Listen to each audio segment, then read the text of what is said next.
In a place called Storozheve, the village pasture is on fire, the blaze caused by flares from an enemy jet. The high street has been obliterated after weeks of fighting. And the bodies of Russian soldiers lie on the roads. The Ukrainians may have liberated this area, but the community will never be the same.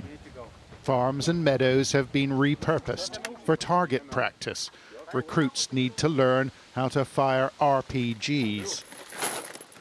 Have you had a go? Says the commander. Come. The trench line awaits them as the army battles at the front. But the country's president admits it's a struggle. The Russians are doing everything to stop us.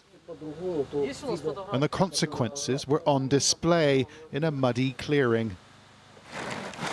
It's a first aid station for armored vehicles that have been shot up or blown up in the war. This Turkish personnel carrier needs new wheels and a new windscreen. Is it easy to replace the glass? I asked. Well, it weighs over 10 kilograms, so it's going to take 2 or 3 people to do it. The Russians have turned the front into the world's largest minefield, and the Ukrainians are still grappling with the effects. Have the use of minefields by the Russians changed the way that you use these vehicles? Yes, it's a pity to admit, but yes, they have mined this area extremely heavily. The Russians even blow themselves up, but it makes our operations much more difficult. Every street and every track are marked by warfare. There's not much left. And the bodies of Russian servicemen have been left where they fell. Feet here. A body there. Smell is intense. But there's no room for sorrow when you're this close to the front. Why hasn't he been removed? Well, usually when the volunteers come by, they pick them up. But who's going to pick him up? We pick up our own people. He'll be picked up later.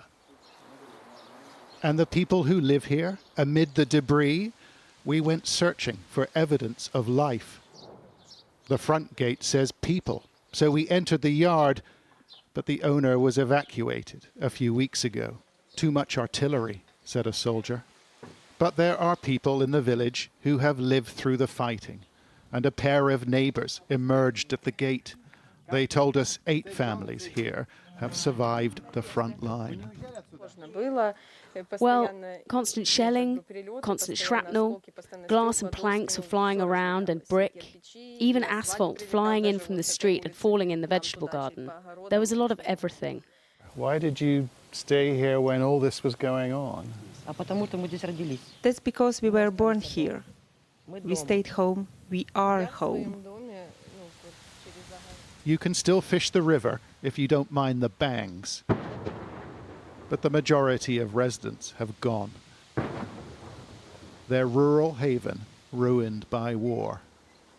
John Sparks, Sky News in Storozheve.